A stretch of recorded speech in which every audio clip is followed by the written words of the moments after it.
सदा। ताप में तपे स्वयं की स्वर्ण से गले सदा।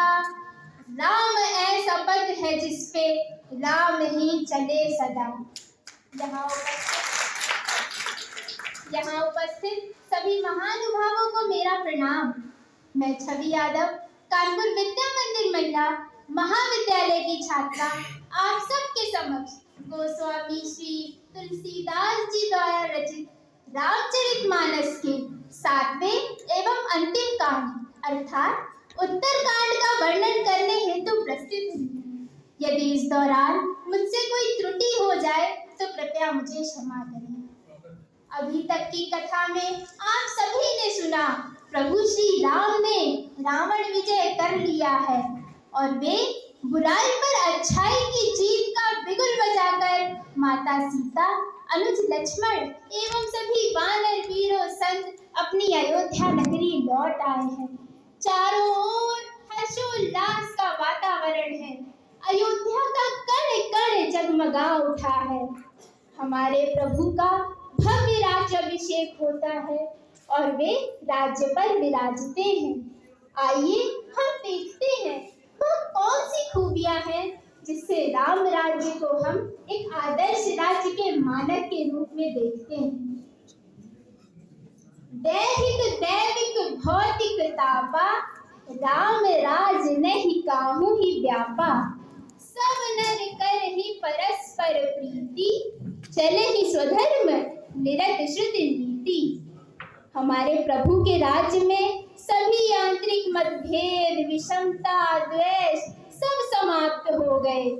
किसी को कोई शारीरिक कष्ट नहीं, कहीं कोई आपदाएं नहीं। सभी जन प्रेम भाव से अपने अपने कर्तव्य का निर्वहन करते हैं। दंड जतिन कर भेद जहां, नर्तक नृत्य समाज। जीता हूँ मन ही सुनी है अस, रामचंद्र के राज। हमारे प्रभु के राज में कोई कठोर दंड का प्रावधान नहीं था। दंड मात्र सन्यासियों के हाथ में रहता। भेद मात्र सुर ताल में भेद करने हेतु एवं जीत मात्र मन जीतने हेतु प्रयोग होता। जैसा कि आप सभी जानते हैं, एक शासक बहुत सी नीतियों का प्रयोग करता है अपने शासन को सुचारू रूप से चलाने हेतु। उन्हीं में से एक नीति है वित्तीय व्यवस्था, जिसका एक कारक है कर व्यवस्था। और हमारे प्रभु श्री राम ने अपनी जनता से कर सदैव सूर्य के भांति लिया। वर्षत हर्षत सब लखे, करषत लखे न कोय। तुलसी प्रजा सुभाग से, धूप भानु सा होए। सूर्य जिस प्रकार धरती से जल संग्रहित कर लेता है और किसी को पता भी नहीं चलता है, फिर उसी जल को बादल बनाकर वर्षा करता है, ठीक उसी प्रकार हमारे प्रभु राम भी अपनी जनता से कर संग्रहित कर उनके हित में कार्य करते। हमारे राम प्रभु श्री राम ने जनता से उनकी क्षमता अनुसार कर दिया। मणिमाणिक महंगे किए, सहजे तड़जल नाज। तुलसी सोई जानिए, राम गरीब नवाज।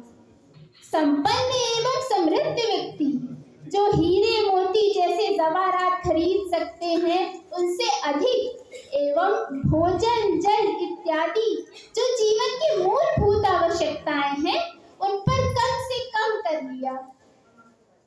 हमारे राजा राम ने एक शासक की भूमिका न केवल पूर्णतः निभाई, अपितु यह सिद्ध किया कि एक शासक का कार्य मात्र साम्राज्य पर राज करना नहीं, अपितु जनता के हित के बारे में सोचना भी होता है। उन्होंने अपने राज्य में सबका ख्याल रखा, सामाजिक समानता एवं समरसता को अपनाया, जीव जंतु सबका ख्याल रखा। हमारा भारतीय संविधान जो राम राज्य के आदर्शों पर ही आधारित है, उसमें भी जातिवाद, भेदभाव, धर्मांधता इत्यादि का खंडन किया है एवं एकता, भाईचारा, धर्मनिरपेक्षता इत्यादि का वर्णन। किंतु इसके बावजूद भी हमारे समाज में जातिवाद, भेदभाव, ऊंच नीच, अमीरी, गरीबी इत्यादि जैसी अवधारणाएं हैं। संतान स्वयं अपने माता पिता का तिरस्कार करती है। आज हर राजनीतिक दल यह वचन देते हैं कि वे राम राज्य लाएंगे, परंतु असमर्थ रहते हैं। क्यों? क्योंकि राम राज्य लाने से पूर्व प्रभु श्री राम जैसा नायकत्व लाना होगा। कदाचित आज के इस युग में कोई प्रभु श्री राम जैसा नहीं बन सकता, परंतु हम प्रयास अवश्य कर सकते हैं यदि हम समाज में मैं नहीं हम की भावना को बढ़ाएं।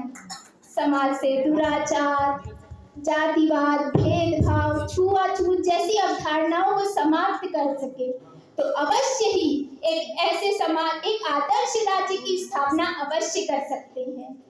हमारे महाकवि जिन्होंने इतने सुंदर महाकाव्य की रचना उस समय की जब भारत पर मुगलों का शासन था, चारों ओर घोर अराजकता एवं प्रताड़नाओं का चक्र चल रहा था, उस समय एक ऐसी रचना करना जो उस समय के साथ साथ आने वाले समय के लिए भी प्रेरणा बने, ऐसा करके उन्होंने ये सिद्ध किया कि साहित्यकार को मात्र समाज का यथार्थ चित्रण ही नहीं करना, अपितु दूरदर्शी दृष्टिकोण भी रखना है ताकि उससे समाज का मार्गदर्शन हो।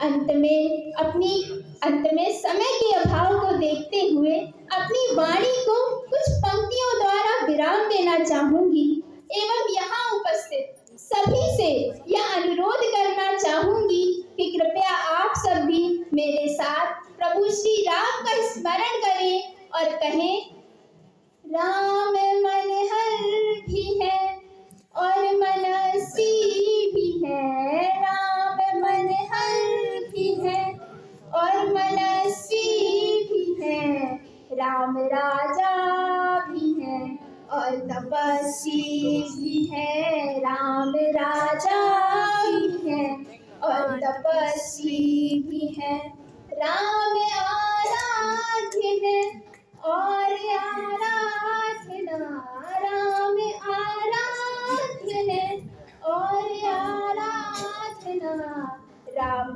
है साध्य राम की साधना, राम है साध्य राम की साधना। सियावर रामचंद्र की जय।